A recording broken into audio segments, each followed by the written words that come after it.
ನಮಸ್ತೆ ಎಲ್ಲರಿಗೂ ಸುಹಾರಶ್ಮಿ ಅಡುಗೆ ಚಾನಲ್ಗೆ ಸ್ವಾಗತ.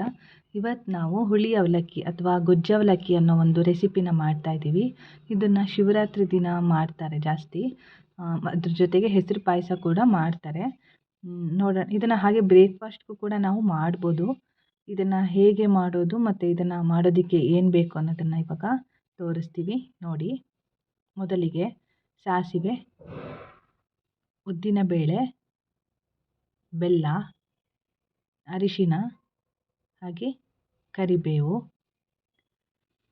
ಇಂಗು ಮತ್ತು ಉಪ್ಪು, ಹಾಗೆ ಇಲ್ಲಿ ಒಣಮೆಣಸನ್ನು ತಗೊಂಡಿದ್ದೀವಿ, ತೆಂಗಿನ ತುರಿ, ಹುಣಸೆಹಣ್ಣು, ಎಣ್ಣೆ. ಇವಾಗ ಮೀಡಿಯಮ್ ಸೈಜ್ ಅವಲಕ್ಕಿನ ತೊಗೊಂಡು 2 ಸಲ ವಾಶ್ ಮಾಡ್ಕೊಂಡಿದ್ದೀವಿ. ಇವಾಗ ಅದಕ್ಕೆ ಉಪ್ಪನ್ನು ಸೇರಿಸ್ಕೊಳ್ತಾ ಇದ್ದೀವಿ, ಹಾಗೆ ಅರಿಶಿಣವನ್ನು ಕೂಡ ಹಾಕ್ಕೊಂಡಿದ್ದೀವಿ. ಅರಿಶಿಣವನ್ನು ಹಾಕಿದ ನಂತರ ನಾವು ಇದಕ್ಕೆ ಉಪ್ಪನ್ನು ಎಷ್ಟು ಬೇಕೋ ಉಪ್ಪು ಇವಾಗಲೇ ಸೇರಿಸ್ಕೊಳ್ಬೇಕು. ಇವಾಗ ಹುಣಸೆ ಹಣ್ಣಿನ ರಸದ ಜೊತೆ ಇದನ್ನು ಕಲಸಿ ಇಡಬೇಕು.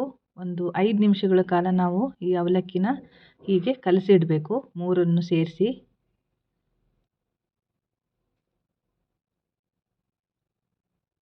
ಇವಾಗ ಒಂದು ಮಿಕ್ಸಿ ಜಾರ್ಗೆ ಸಾಸಿವೆನ ಹಾಕ್ಕೊಂಡಿದ್ದೀವಿ, ಹಾಗೆಯೇ ಒಣಮೆಣಸನ್ನು ಕೂಡ ಹಾಕ್ಕೊಳ್ತಾ ಇದ್ದೀವಿ. ನಾವು ಮೊದಲು ಇವೆರಡನ್ನು ತರಿಯಾಗಿ ರುಬ್ಕೊಳ್ಬೇಕು, ಇವೆರಡನ್ನೇ ಸೇರಿಸಿ. ಇವಾಗ ಆಗಿದೆ. ಇವಾಗ ಇದಕ್ಕೆ ನಾವು ತೆಂಗಿನಕಾಯಿ ತುರಿನ ಹಾಕ್ಕೊಬೇಕು, ಹಾಗೂ ಅದನ್ನು ಕೂಡ ಮಿಕ್ಸಿ ಮಾಡ್ಕೊಳ್ಬೇಕು. ಇವಾಗ ಒಂದು ಪಾತ್ರೆನ ಬಿಸಿ ಮಾಡಿ, ಅದು ಬಿಸಿಯಾದ ನಂತರ ಕೊಬ್ಬರಿ ಎಣ್ಣೆನ ನಾವಿಲ್ಲಿ ಹಾಕ್ಕೊಳ್ತಾ ಇದ್ದೀವಿ. ಕೊಬ್ಬರಿ ಎಣ್ಣೆ ಆರೋಗ್ಯಕ್ಕೆ ತುಂಬ ಒಳ್ಳೆಯದು, ಹಾಗೆ ಈ ಅವಲಕ್ಕಿಗೆ ಕೂಡ ತುಂಬ ಟೇಸ್ಟ್ ಕೊಡುತ್ತೆ. ಇವಾಗ ಅದಕ್ಕೆ ಸಾಸಿವೆನ ಸೇರಿಸ್ಕೊಂಡಿದ್ದೀವಿ, ಹಾಗೆ ಉದ್ದಿನಬೇಳೆನ ಹಾಕ್ಕೊಳ್ತಾ ಇದ್ದೀವಿ.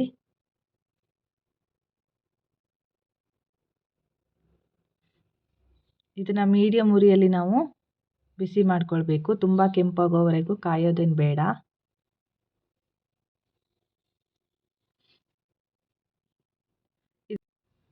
ಇವಾಗ ಇದಕ್ಕೆ ನಾವು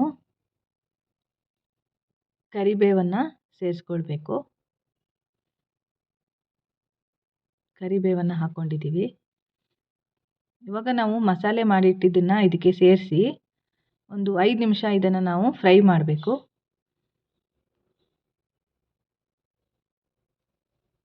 ಮೀಡಿಯಮ್ ಉರಿಯಲ್ಲಿ ಇಟ್ಕೊಂಡು ನಾವು ಇದನ್ನು ಫ್ರೈ ಮಾಡಬೇಕು. ಇದು ಫ್ರೈ ಆಗ್ತಾ ಇದೆ.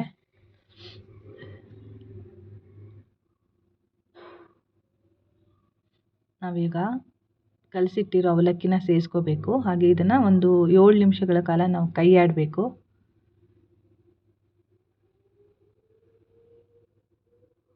ನೋಡಿ, ಕೈ ಆಡ್ತಾ ಇದ್ದೀವಿ. ಅವಲಕ್ಕಿ ತುಂಬಾ ಚೆನ್ನಾಗಾಗುತ್ತೆ, ದಯವಿಟ್ಟು ನೀವು ಒಮ್ಮೆ ಟ್ರೈ ಮಾಡಿ. ಸರಿಯಾಗಿ ಮಿಕ್ಸ್ ಆಗ್ತಾ ಇದೆ. ಇವಾಗ ನೋಡಿ, ಅವಲಕ್ಕಿ ರೆಡಿ ಆಗ್ತಾ ಇದೆ. ಖಂಡಿತ ಎಲ್ಲರೂ ಟ್ರೈ ಮಾಡಿ ಹೇಗಿತ್ತು ಅನ್ನೋದನ್ನು ಕಾಮೆಂಟ್ನಲ್ಲಿ ತಿಳಿಸಿ.